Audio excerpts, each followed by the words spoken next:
قصہ سکندر ذوالقرنین کا۔ سکندر ذوالقرنین کے پاؤں میں چکر تھا، سر میں آب حیات کا سودا سمایا تھا کہ ساری زمین کھونڈ ڈالی اور مغرب کے ڈانڈے مشرق سے ملا دیے۔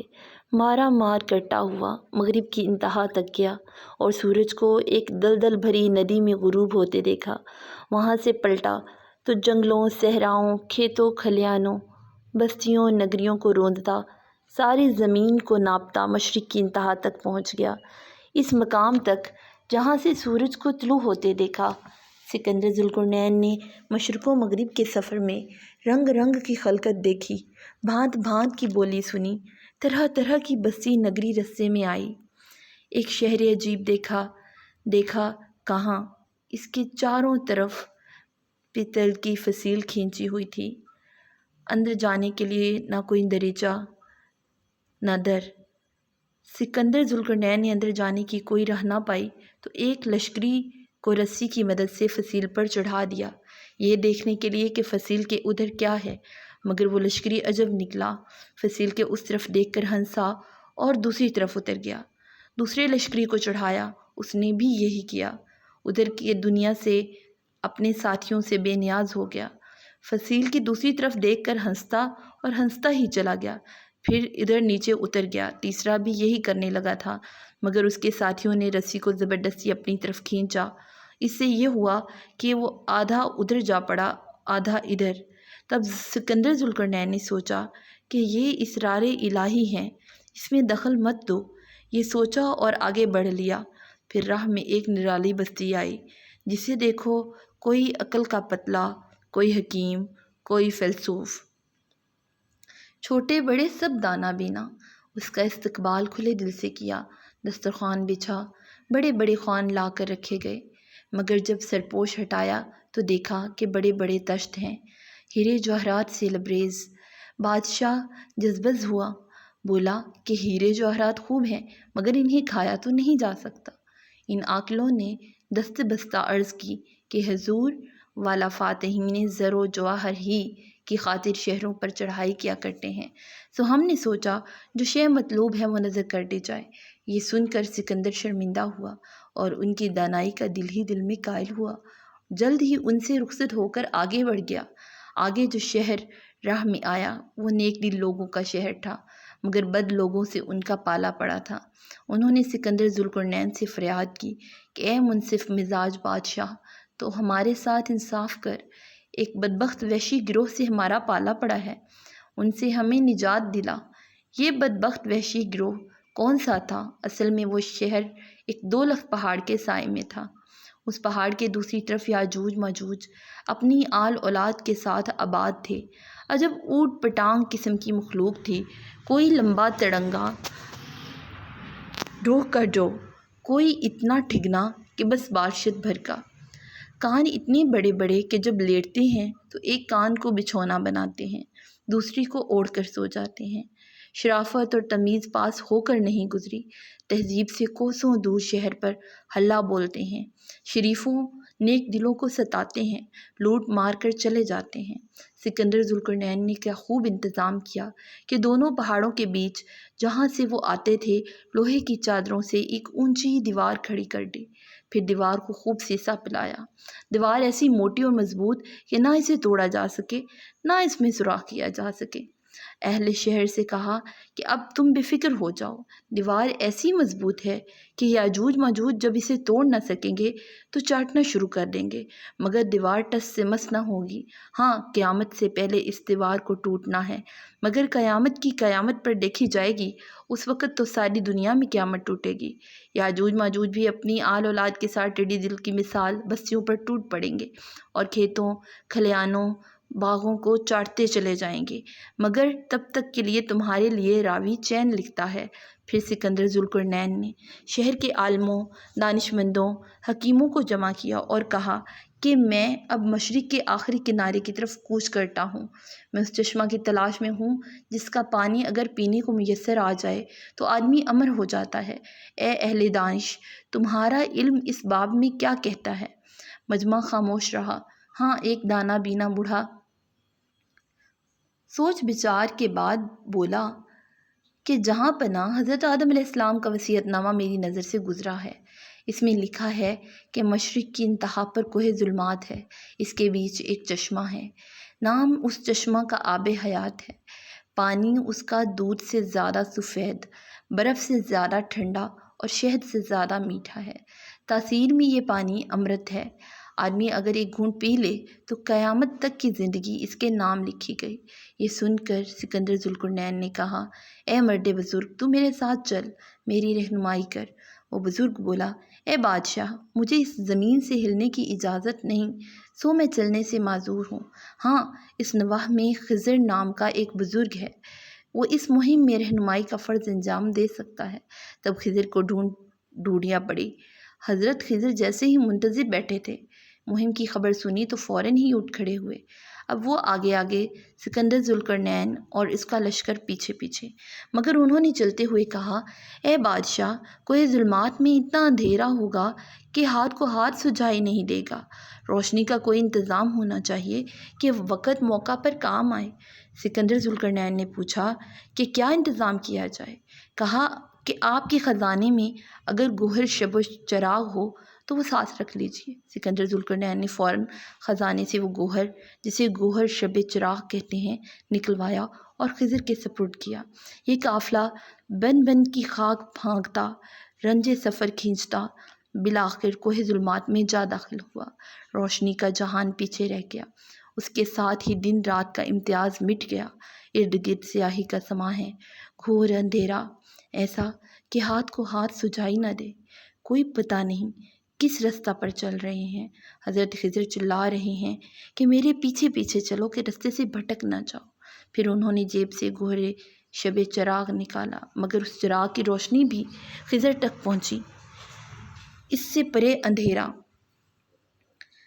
قافلہ والے ایسے بھٹکے کہ کوئی پورب کو تو کوئی پچھم کو، بھٹکتے پھرتے ہیں، رستہ دکھائی نہیں دیتا۔ خضر آخر کے تئیں اکیلے ہی آب حیات کے چشمے پر پہنچے، منہ ہاتھ دھویا، وضو کیا، قیامت کی پیاس لگی ہوئی تھی، چلو بھر پانی پیا اور سیراب ہو گئے۔ سیراب ہونے کے ساتھ امر ہو گئے اور خضر سے خواجہ خضر بن گئے۔ خیر، خواجہ خضر تو بن گئے، مگر زندہ اور جاوید ہونے کی کچھ قیمت بھی تو ادا کرو۔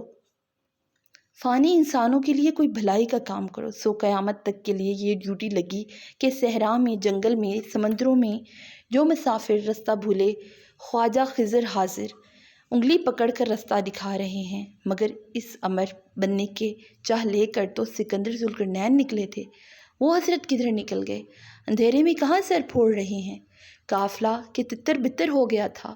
گوہر شب چراغ کی روشنی سے اشارہ پا کر ادھر لپکا اور پھر سے خواجہ خضر کے ارد گرد اکٹھا ہو گیا، مگر سکندر ذوالقرنین کا دور دور تک پتہ نہیں تھا۔ ارے اس بے چین روح کو زمین نے نگل لیا یا آسمان نے اچک لیا؟ اچھا، اس بے قرار روح کی سنو۔ وہ دھن کا پکا ارادے میں پختہ ٹوہ لیتے لیتے کسی اور ہی جہان میں جا نکلا۔ کیا دیکھتا ہے کہ ایک بالا خانہ ہے، ہوا میں معلق، رنگ رنگ کے پرند اس میں بھرے ہوئے ہیں، ہر ایک اپنی بولی بولتا ہے۔ سکندر کو دیکھ کر انہوں نے شور مچایا، اے سکندر، یہ ظلمات ہے، تو بستی چھوڑ کر اس اندھیرے بیابان میں کیا لینے آیا ہے؟ جواب دیا، زندگی کا پیاسا ہوں، آب حیات کی چاہ میں آیا ہوں۔ اس پر وہ پرندے کھلکھلا کر ہنسے۔ اسی آن شاہ مرغ نے آگے آ کر پر پھڑپھڑائے، پھڑپھڑانے میں ایک پر جھڑ کر گرا، اس کے ساتھ ہی ارد گرد کا سارا نقشہ ہی بدل گیا۔ سکندر ذوالقرنین ورطہ حیرت میں غرق کہ یہ دم بھر میں نقشہ دنیا کا کیا سے کیا ہو گیا۔ تب شاہ مرغ بولا، اے سکندر، دیکھنا نہیں کہ زمانہ بدل گیا؟ اب وہ وقت ہے کہ لوگوں نے عالیشان گھر بنا لیے ہیں، عیش و عشرت میں غرق ہیں۔ یہ کہتے کہتے شاہ مرغ نے پھر پر پھڑپھڑائے، ایک پر جھڑ کر گر پڑا۔ اے لو، ارد گرد کا نقشہ پھر بدل گیا۔ شاہ مرغ نے بانگ دی، بولا، اے سکندر، زمانہ پھر بدل گیا، دیکھو زمانہ کون سا آ گیا ہے۔ چنگے باجا بربط اور تنبورے بجانے کا نہ نکارا کیا کہتا ہے، ڈھول تاشے سے یہ کیسی آواز نکلتی ہے کہ دوں است دنیائے دوں۔ یہ کہتے کہتے شاہ مرغ نے پھر پر پھڑپھڑائے، پھر ایک پر جھڑ گیا، پھر دنیا کا نقشہ بدل گیا اور بالا خانہ لال و یاقوت کا بن گیا۔ سکندر ذوالقرنین حیران و پریشان، یا الہی، میں کیا دیکھ رہا ہوں؟ یہ دنیا ہے یا حیرت کا کارخانہ؟ شاہ مرغ نے کہا کہ سکندر، تو کس بات پر حیران ہوتا ہے؟ یہ ابلیس کا کارخانہ ہے۔ زمانہ اسی طور کڑوت لیتا ہے اور دنیا اسی رنگ سے بدلتی ہے۔ مگر یہ بتا کہ دنیا میں نیکی کی کوئی رمق باقی ہے؟ یہ سب مٹ گیا۔ جواب دیا کہ ابھی باقی ہے۔ یہ سن کر شاہ مرغ نے بانگ دی اور اڑ کر دوسرے چھجے پہ چلا گیا۔ وہاں سے پکارا کہ جو باقی ہے وہ باقی نہیں رہے گا۔ اے سکندر، بالا خانے کی دوسری منزل پہ جا، دیکھ وہاں کیا احوال ہے۔ سکندر یہ سن کر دوسری منزل پہ گیا۔ کیا دیکھا کہ ایک قد آور شخص ایک پاؤں پر کھڑا ہے، منہ پر نرسنگا لگائے ہوئے ہے اور آسمان کی طرف دیکھ رہا ہے۔ ادھر سے اشارہ ہوا اور یہ نرسنگا پھونکنا شروع کر دے گا۔ ذوالقرنین نے دل میں کہا، یہ تو اسرافیل ہے، یہ یہاں کیا کر رہا ہے؟ اسرافیل نے ذوالقرنین کی طرف دیکھا اور کہا کہ اے ذوالقرنین، تیرے دماغ میں کیا سودا سمایا کہ تو اپنی سلطنت چھوڑ کر گھر سے بے گھر ہوا اور اس ظلمات میں آ پڑا؟ جواب دیا، اے اسرافیل، آب حیات کے چشمہ کو ڈھونڈتا ڈھونڈتا اس اندھیرے میں جہان میں آ نکلا ہوں۔ چشمہ کا کوئی پتہ نہیں، ظلمت کدے میں بھٹکتا پھرتا ہوں۔ اسرافیل ہنسا، کیسا میں سے ایک پتھر کے بلی کے سر کے مثال تھا۔ ذوالقرنین کے ہاتھ میں پکڑایا اور کہا کہ یہ لے اور واپس جا، زیادہ جینے کی ہوس خوب نہیں۔ ذوالقرنین نے کچھ کہنے کے لیے زبان کھولی تھی کہ اسرافیل نے غصے سے کہا، کوئی دم میں قیامت آنے والی ہے، مجھے سور پھونکنا ہے، جلدی نکل جا، باتوں میں وقت ضائع مت کر۔ یہ کہہ کر اسرافیل نے نرسنگا پھر منہ سے لگایا اور آسمان کی طرف نظریں اٹھا کر ساکت ہو گیا۔ سکندر ذوالقرنین نے جانا کہ اب تک غفلت کے عالم میں تھا، جرجری لی اور جلدی سے وہاں سے نکل لیا۔ ذوالقرنین واپس آ کر قافلہ میں آن ملا۔ لشکریوں نے اپنے آقا کو دیکھ کر اطمینان کا سانس لیا۔ واپسی کا سفر شروع ہو چکا تھا۔ خواجہ خضر آگے آگے اور باقی سب پیچھے پیچھے۔ اندھیرے میں گھوڑوں کی ٹاپوں کے نیچے آتے سنگریزے ستاروں کی مثال چمک رہے تھے۔ ان کی چمک دمک دیکھ کر ذوالقرنین نے پوچھا، یہ کیسے سنگریزے ہیں کہ اتنا چمک رہے ہیں؟ مجمع میں سے حکیم لقمان نے سر نکالا اور کہا کہ اے شاہ جہاں، یہ وہ شے ہے جو اٹھائے گا وہ بھی پچھتائے گا، جو نہیں اٹھائے گا وہ بھی پچھتائے گا۔ آخر کو یہی ہوا، جب عالم ظلمات سے نکل آئے تو سب نے روشنی میں آنکھیں کھولتے ہوئے اطمینان کا سانس لیا اور خیر و عافیت کے ساتھ واپسی پر رب کا شکر ادا کیا۔ جن لوگوں نے سنگریزے اٹھائے تھے وہ یہ دیکھ کر حیران رہ گئے، یہ کنکر پتھر نہیں، ہیرے، موتی، لال، یاقوت، فیروزہ اور زمرد ہیں۔ حیران ہوئے، پھر خوش ہوئے، پھر سب کو ایک پچھتاوے نے آ لیا۔ جنہوں نے انہیں سنگریزے سمجھ کر چھوڑ دیا وہ یہ سوچ کر پچھتائے کہ انہوں نے اس دولت کو کیوں نہیں سمیٹا۔ مٹھی بھر بھی لے لیتے تو ان کے وارے نیارے ہو جاتے۔ جنہوں نے چلتے چلتے مٹھی ڈیڑھ مٹھی انہیں اٹھا لیا تھا وہ پچھتائے کہ انہوں نے مٹھی بھر پہ کیوں قناعت کی، جیبیں کیوں نہ بھریں۔ مگر ذوالقرنین نے حکیم لقمان سے دوسرا ہی سوال کیا، پوچھا، اے حکیم دوراں، یہ جو میرے ہاتھ میں پتھر ہے یہ کیا شے ہے؟ مجھے تو یہ بلی کا سر نظر آتا ہے۔ حکیم لقمان نے کہا، اے فاتح عالم، ترازو کے ایک پلڑے میں ان سب قیمتی پتھروں کو رکھو اور دوسرے پلڑے میں اپنا یہ پتھر رکھ اور پھر قدرت کا تماشا دیکھ۔ ذوالقرنین نے ایسا ہی کیا۔ اے لو، دونوں پلڑے ایک دم دوسرے کے برابر آ گئے۔ تب اس نے پوچھا، اے مرد دانا، اس میں کیا بھید ہے؟ لقمان نے جواب دیا، اے سکندر ذوالقرنین، سن کہ مشرق سے مغرب تک یہ تیری ساری سلطنت، ساری دولت و حشمت ہیج ہے۔ گور میں اتر کر ایک مٹھی خاک ہوگی اور تو ہوگا۔ یہ سن کر سکندر ذوالقرنین نے لشکریوں کو بہت کچھ دے دلا کر رخصت کیا، باقی کا ساز و سامان وزیر کے سپرد کیا، پھر تاج سر سے اتارا اور جہاں تھا وہیں ڈیرا ڈال دیا اور مسلح پر بیٹھ گیا۔ بعد چند روز کے دنیا سے کوچ کیا۔ دفن اس طور ہوا، نہ مال نہ دولت نہ شاہانہ لباس، تن پہ 2 گز کفن اور ہاتھ خالی۔ سکندر جب گیا دنیا سے دونوں ہاتھ خالی تھے۔